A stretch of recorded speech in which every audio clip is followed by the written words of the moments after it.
L'ancien président du Burkina Faso, Roch Marc Christian Kaboré, a été reçu mardi 21 juin à Kosiam par l'officier qu'il a renversé le 24 janvier. Une rencontre placée sous le sceau de la réconciliation nationale et des stratégies pour la lutte contre l'insécurité dans le pays, en présence de Jean-Baptiste Ouedraogo, lui aussi ancien président du Burkina Faso. Notre invité est lui Magloire Kemayo, il est journaliste et écrivain. Lui, bonjour, vous allez Bonjour, bien? ça va. Alors, est-ce qu'on peut dire qu'à travers cette rencontre, Damiba a montré ses insuffisances ou a atteint ses limites? Non, je crois que quand on dirige, il est toujours bien de diriger dans la concorde.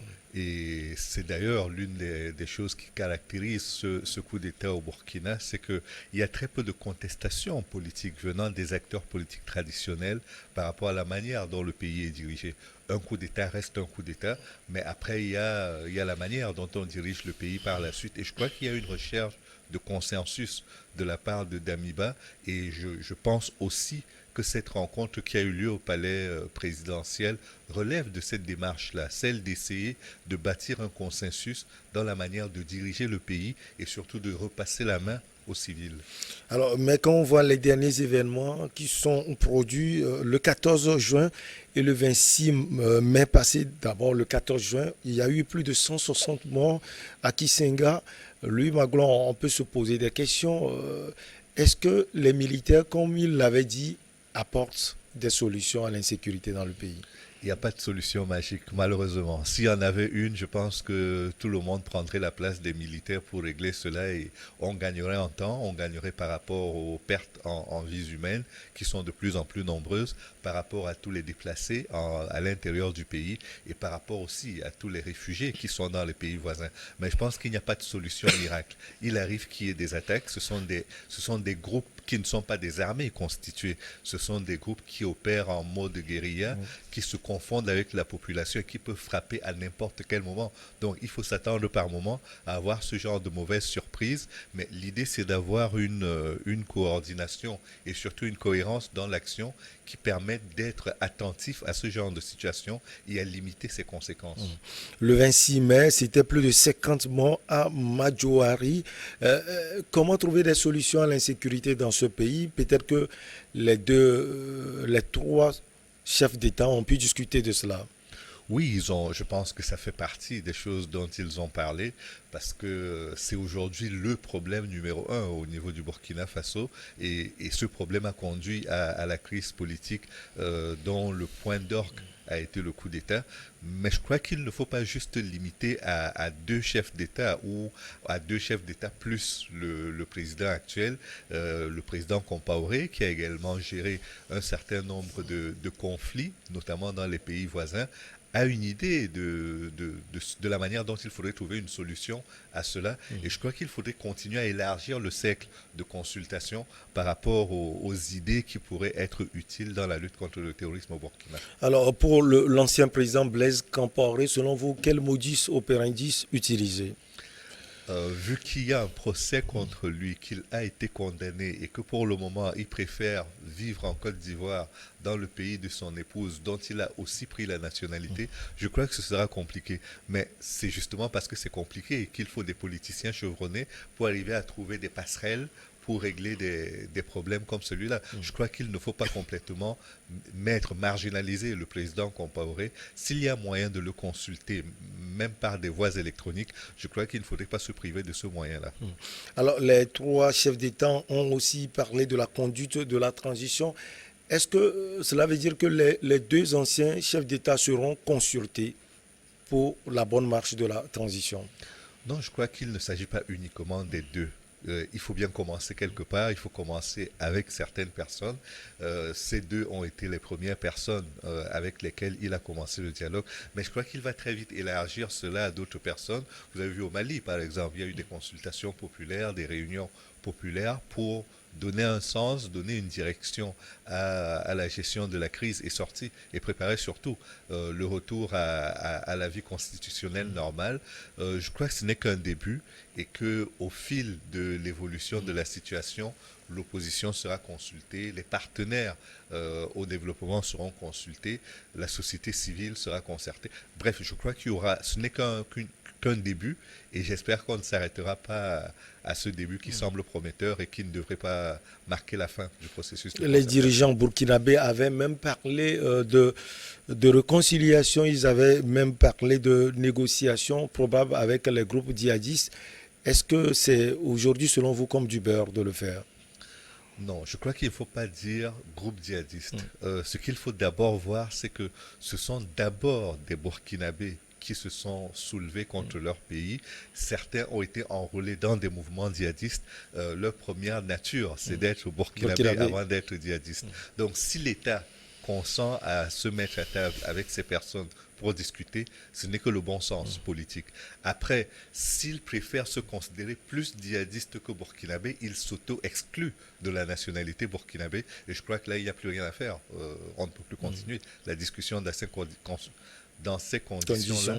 Mais je pense que l'idée ici, c'est d'arriver à faire en sorte que tous les frères burkinabés, toutes les sœurs burkinabés, l'ensemble de la famille arrive à nouveau à s'entendre et à continuer de bâtir cette nation à bâtir ce qui devrait devenir la nation burkinabé. Pour l'instant, c'est un pays et l'idée de nation doit quand même prévaloir, arriver à bâtir une nation inclusive au sein de laquelle chacun trouve sa place. Selon vous, face à ces massacres sans cesse, quelle stratégie militaire adopter au Burkina Faso? L'erreur, voire la faute, ce serait de considérer qu'il n'y a qu'une solution militaire. Il ne peut pas y avoir qu'une solution militaire parce que la base du problème n'est pas un problème militaire.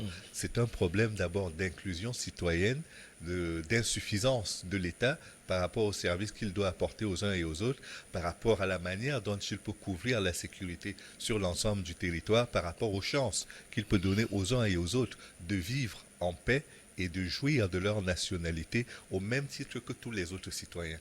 Aujourd'hui, le Burkina Faso a du mal à remplir ce contrat. Mais pour qu'il le remplisse, il ne suffit pas d'écraser tous ceux qui contestent.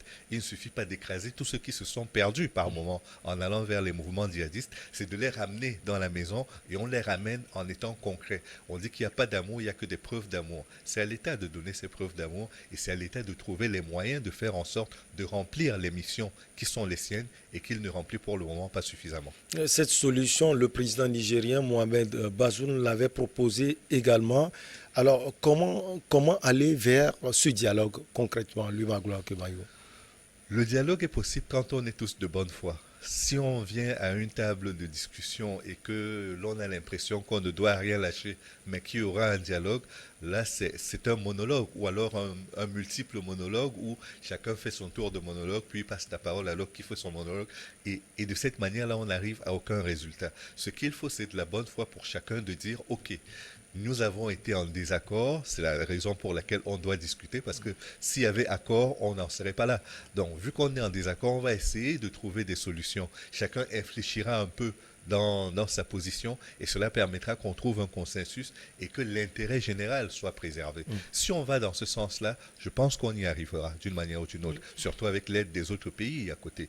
Le Burkina Faso n'est pas isolé par rapport à cette menace. Malheureusement, elle couvre l'ensemble des pays du Sahel et elle commence aussi à toucher les pays de la côte. Donc je crois que c'est une solution concertée qui doit être apportée, mais elle doit commencer dans chacun des pays, à l'intérieur même de son périmètre national et entre les enfants du pays.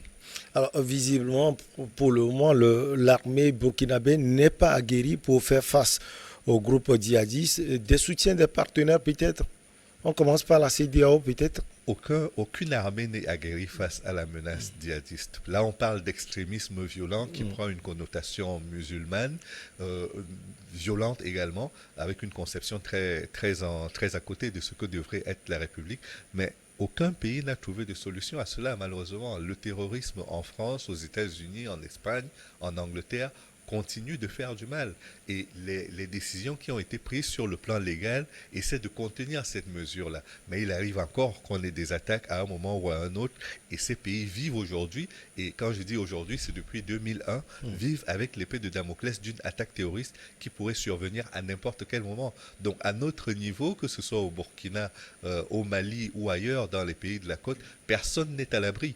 Il faudrait plutôt, de mon point de vue, arriver aujourd'hui à montrer aux citoyens que l'État est présent, qu'il trouve des plans pour permettre à chacun de se sentir en sécurité, de développer et de lutter par exemple contre la vie chère, qui est aujourd'hui un enjeu très important, trouver des solutions pour que le chômage des jeunes recule, trouver des solutions pour que l'autosuffisance alimentaire soit une réalité pour chacun des citoyens. Tant qu'on n'a pas trouvé des solutions à ces problèmes qui sont concrets au quotidien pour beaucoup de personnes, à toutes les circonstances seront favorables pour aider des djihadistes qui ne sont pas là pour aider l'État, mais pour le détruire.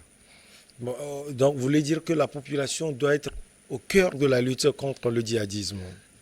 À quoi servirait l'action politique si elle ne permettait pas aux populations de se trouver mieux encadrées, mieux aidées par l'État? L'État est là pour défendre la justice, aider la veuve et l'enfant. Il n'est pas là pour les plus forts. L'État, les plus forts n'ont pas besoin de l'État, mais ce sont les personnes les plus fragiles, les enfants, les femmes, les personnes handicapées qui ont besoin de l'État. Et quand vous venez dans nos pays qui ont subi de grosses crises économiques et parfois des crises politiques aussi, l'État n'a pas toujours les moyens de remplir ces contrats-là. Et c'est pourquoi il est important que quand il en a la capacité, qu'il aille vers les gens et qu'il trouve des solutions à leurs problèmes au quotidien. Les élections sont faites pour ça. C'est pour ça que quand on va à une élection, on promet, on a un programme politique, on a un projet de société et on doit le dérouler. Les gens votent pour vous parce que vous allez apporter des solutions. Mais si vous êtes incapable d'apporter des solutions, à quoi ça sert de faire de la politique et à quoi ça sert de diriger l'État? On voit visiblement que vous n'êtes pas trop pour les solutions militaires. Oui, il faut discuter avec les gens à la base, mais à côté, face aux attaques, l'armée doit réagir.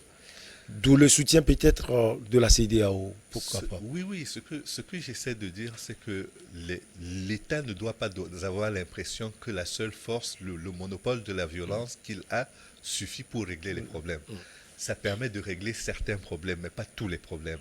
Et comme ici, le problème n'est pas que militaire, c'est d'abord dans la conscience des hommes, dans l'esprit des gens. Les gens ont l'impression qu'ils ne peuvent pas obtenir ce qu'ils attendent de l'État parce qu'il y a des gens qui ne remplissent pas leur mission et que l'État les a même par moments oubliés puisque l'État n'est pas présent dans ces zones-là. Et donc si l'État n'a pas l'impression que son rôle c'est d'être présent auprès des gens, comme dans une famille, de les aider dans les moments difficiles et d'être avec eux également dans les moments heureux, les gens vont se détourner de l'État. Et ça, que ce soit à l'intérieur d'un pays ou à l'échelle d'une organisation comme la CEDEAO, c'est la même chose. Et donc je crois que ça part d'abord des États, ensuite la CEDEAO, qui se veut une CEDEAO des peuples, doit amplifier ce mouvement. Donc les solutions doivent être trouvées à l'échelle des États, mais elles doivent être améliorées à l'échelle de la CEDEAO pour permettre que la solidarité active au sein de cette organisation rende les plus faibles encore plus forts qu'ils ne le sont face aux contingences de l'actualité de la situation internationale. Le Magloire Kebayo, face à ces attaques répétées, on a vu également les jeunes burkinabés manifester et réclament la présence des instructeurs russes dans le pays. Comment vous voyez cela? Ils sont dépassés peut-être. Oui, je crois que quand on est en difficulté, par moment, on a l'impression qu'on peut s'accrocher, y compris au serpent, pour sortir de l'eau et ne pas se noyer. Je ne dis pas que les Russes sont des serpents. Des serpents. Ce que je dis, c'est que par moment, on peut être désespéré et prendre même des solutions qui ne sont pas appropriées à la situation. Dans le cas du Burkina et par rapport aux instructeurs russes, je crois que c'est une décision souveraine qui doit être prise par des gens compétents, qui peuvent analyser le pour et le contre, faire une espèce de benchmarking, une comparaison, et savoir qui a la meilleure offre et qui est capable véritablement, au-delà de l'offre qui est proposée sur le papier, sur le terrain, d'apporter une vraie solution. Si ce sont les Russes, pourquoi pas? Si ce sont les Français, pourquoi pas? Mais je n'ai pas l'impression que c'est la rue qui doit faire cette sélection. Cette sélection doit être confiée aux personnes auxquelles nous avons délégué une partie de notre pouvoir, c'est-à-dire au gouvernement. C'est à lui, au président, à son gouvernement, et pourquoi pas à l'Assemblée nationale, de trouver les meilleures solutions qui permettent à l'intérêt national d'être sauvegardé. Et la rue subit plus les affres des djihadistes, le Magoula. Mais vous pensez que le président et son gouvernement ne sont pas issus de la rue? Quand ils quitteront leurs fonctions, ils y retourneront. Ouais. Mais ce que je veux dire, c'est qu'il n'y en a pas qui aiment le pays plus que d'autres. Les dirigeants aiment le pays autant que la rue.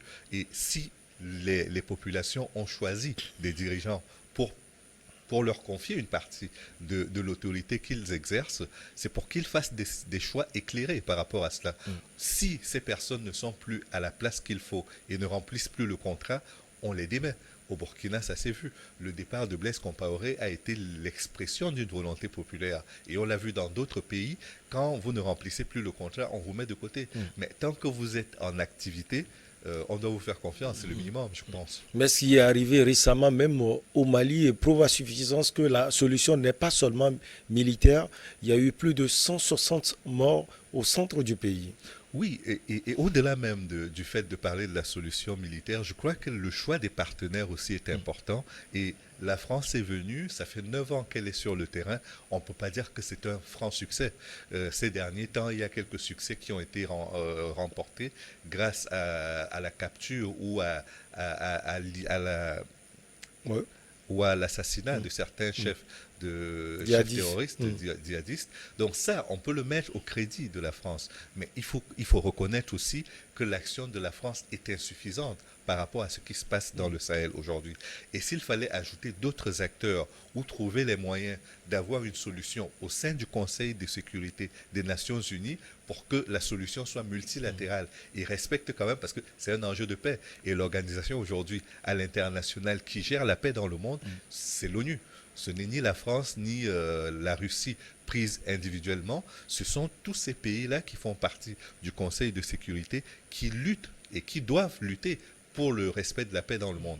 Donc si un seul d'entre eux estime qu'il est à sa place et qu'il est suffisant pour régler le problème, je pense que c'est prétentieux de le penser, de considérer qu'il en est ainsi et que les Nations Unies non plus ne devraient pas laisser ce genre de situation prospérer où on a un tête-à-tête entre un pays ex-colonisé et un pays ex-colonisateur qui se battent pour quelque chose qui ne devrait pas constituer une pomme de discorde entre eux. Lutter pour la paix devrait fédérer tout le monde. C'est la règle. Si vous luttez pour les égaux, c'est autre chose. Mais s'il est question de régler un problème concret comme celui de la paix, tout le monde devrait s'entendre, qu'il s'agisse de Russes, de Chinois, de Français ou d'Anglais. On ne devrait plus être aujourd'hui en train de tirer la bourre, de considérer que si l'un vient, on devrait se débarrasser de l'autre et vice-versa. Alors, vous pensez que depuis sa prise de fonction, le président Damiba a mieux fait que l'ancien président Roch Marc Christian Kaboré à l'aune de sa période de gouvernance, surtout sur le plan sécuritaire?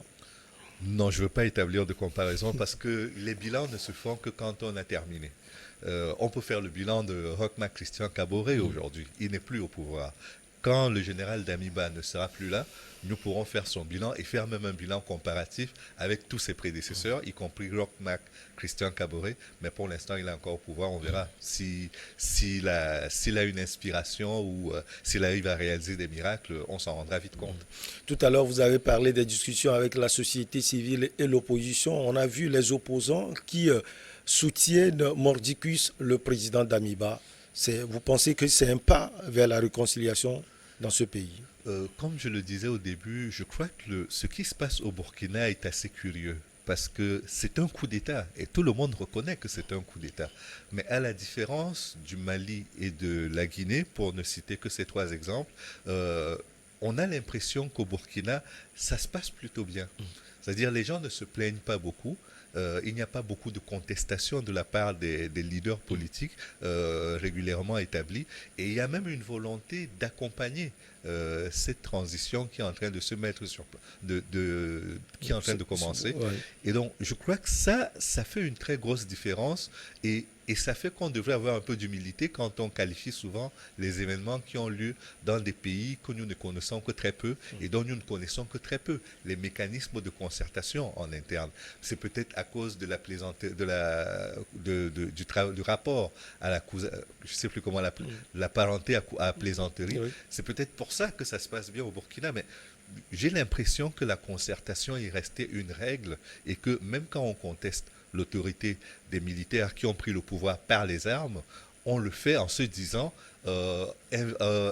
donnons plutôt une chance à l'avenir, faisant en sorte que cette parenthèse qui a été ouverte se referme dans de bonnes conditions et que le pays reparte du bon pied. Et d'ailleurs, on voit la position de la CEDEAO qui a toujours qualifié la junte du Burkina Faso comme une junte exemplaire. Oui, je ne sais pas s'il y a des jeunes exemplaires, mais Ouais. c'est vrai que la manière dont ils gèrent aujourd'hui le pouvoir et gèrent leurs relations, surtout avec les leaders politiques, pose beaucoup de questions et surtout rassure un peu par rapport à la suite des événements. Certains analystes disent que Damiba est proche de la France. Vous le pensez aussi, Lumagola Kevayo? Est-ce que ce serait un péché d'être proche de la France? Je ne sais pas. C'est un partenaire historique. On n'est pas obligé d'être complètement opposé à un partenaire historique pour être crédible. Et je pense que le général Damiba tient compte de cela également. Il y a une volonté populaire dans la population au Burkina qui est de tourner la page de la colonisation et du néocolonialisme, mais il y a aussi de la part des dirigeants de ce pays la volonté d'être responsable dans les choix qui vont être menés. Et je crois que c'est le choix qui a été fait par le général Damiba, d'être réaliste. Ce n'est même pas aussi un problème si le Mali est proche de la Russie. Non, ça ne devrait pas être un problème. Nous parlons d'États indépendants.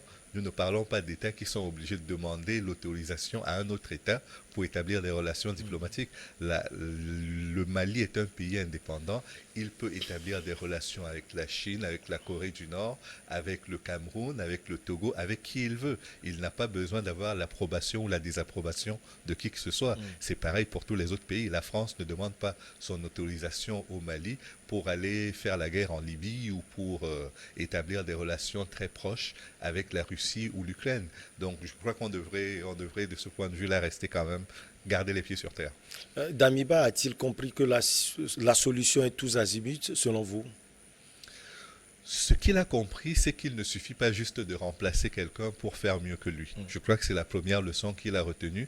Et la deuxième, c'est qu'il faut travailler avec tout le monde.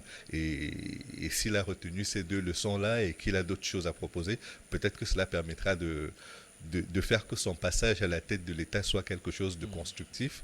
Nous sommes quand même dans un pays où c'est par un coup d'État que Thomas Sankara est arrivé au pouvoir et qu'il a complètement modifié l'image que l'on se fait de ce pays, à la fois en interne et à l'extérieur.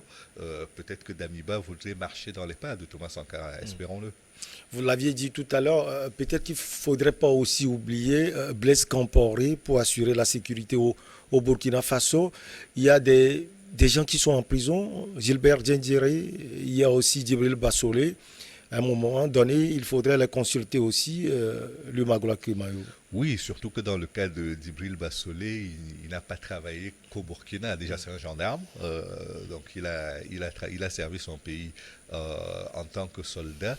Et il a également travaillé dans des missions des Nations Unies. Il a été notamment dans le Darfour. Donc, il a une vraie expérience à la fois de la paix et de la sécurité au Burkina, mais il a également travaillé dans une mission onusienne où il fallait discuter avec des acteurs au Soudan, dans le Darfour, où il n'était pas évident de trouver des solutions. Jusqu'aujourd'hui, on ne peut pas dire que la solution est définitive, mais l'intensité avec laquelle il y avait des exactions dans le Darfour a quand même baissé. Et c'est un peu grâce à Djibril Bassolé aussi. Donc je crois qu'il faut associer tout le monde, chacun à son niveau de compétence. Parce que vous ne demanderez pas à un coiffeur de venir régler vos problèmes de plomberie. Mais vous pouvez demander au coiffeur d'aider le plombier à mieux se coiffer, par exemple. Mais il faut vraiment que tous ceux qui peuvent être consultés soient consultés dans leur niveau de compétence et en tant que citoyen du pays. C'est le minimum que l'on peut faire. Si vous avez des compétences, on doit vous prendre pour les compétences que vous avez et les mettre au service de l'État. Et selon vous, Damiba peut le faire? Les consulter? Je crois qu'il le fait. Je crois qu'il devrait le faire davantage et qu'il devrait le faire encore plus qu'il ne le fait aujourd'hui. Il le fait, pour le moment, on n'a aucune information. Il va les voir, peut-être ces lieutenants vont les voir en géole pour discuter avec eux. C'est difficile de le dire parce que ce sont des choses qui ne se font pas en public. Généralement, on a le résultat quand tout le travail a été fait en souterrain, derrière les rideaux. Et quand on ouvre la scène pour vous présenter les résultats, vous ne pouvez pas savoir depuis combien de temps on était en train de consulter. Donc, je ne sais pas très concrètement ce qu'il en est, mais j'espère que ce travail-là est fait et que dans un avenir proche, on devra en récolter les fruits. Les menaces djihadistes avancent. Le Togo a été inquiété à maintes reprises. Vous pensez qu'aujourd'hui, avec les solutions endogènes et toutes les solutions d'ailleurs, on trouvera une solution à ces menaces djihadistes dans la sous-région? Nous sommes condamnés à trouver des solutions. Si nous ne trouvons pas de solution, ce n'est ni la Russie, ni la France, ni personne d'autre qui les trouvera à notre place.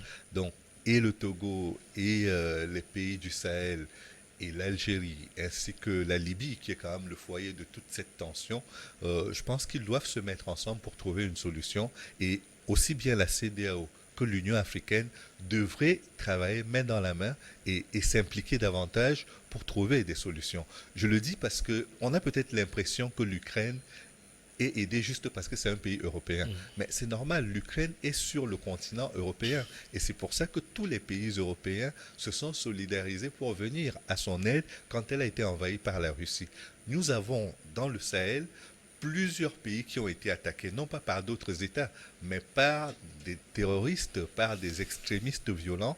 Et il est important qu'on apporte une aide à ces pays-là. Et si l'Union africaine ainsi que la CEDEAO ne comprennent pas que c'est un enjeu c'est un enjeu de compétence et même un enjeu qui devrait permettre de légitimer leur action auprès des populations qui trouvent qu'elles ne servent à rien, alors ces organisations sont complètement à côté de la plaque. Donc pour moi, au-delà des efforts que chacun des États peut fournir, il faudrait que la CEDEAO, pour ce qui est des pays de la CEDEAO, et que l'Union africaine, qui est l'instance faîtière sur le continent africain, joue pleinement leur rôle et soit crédible auprès de la population en aidant à trouver des solutions à cette crise. Peut-être une solution aussi, quand on voit le mode opératoire des djihadistes, ils viennent attaquer les populations ou viennent tuer par exemple au Togo, ils se replient au Burkina Faso. Est-ce qu'on ne peut pas donner l'autorisation par exemple aux forces armées togolaises d'aller les traquer au Burkina et vice-versa? Oui, ça devrait se faire. Vous savez, dans le bassin du lac Tchad, le même problème s'est posé avec Boko Haram. Les pays ont accepté, ont signé des contrats, ont signé des accords pour pouvoir faire des droits de poursuite au-delà de leurs frontières. Et ça fait qu'aujourd'hui, Boko Haram agit, certes, continue d'agir, mais est beaucoup moins néfaste qu'il ne l'était au début. Donc cette force qui a été mise sur pied et ces accords qui ont été trouvés permettent de limiter les dégâts. Et aujourd'hui, le problème entre le Togo et le Burkina, c'est qu'il y en a un qui a une armée et qui a une occupation de son territoire plutôt efficace, et que de l'autre côté, on n'a pas exactement la même chose. Ça crée un déséquilibre dans l'action qu'il faudra régler, probablement en acceptant qu'il y ait des droits de poursuite au-delà des frontières quand c'est nécessaire. Burkina Faso, Damiba, a-t-il atteint ses limites? Merci beaucoup à vous, Lieu Magloire Kemayou. C'est toujours un plaisir de vous avoir sur ce plateau. C'est un plaisir toujours partagé. Merci de l'invitation. Merci beaucoup. On marque la pause pour le journal et derrière, on reçoit nos invités pour Regard croisé.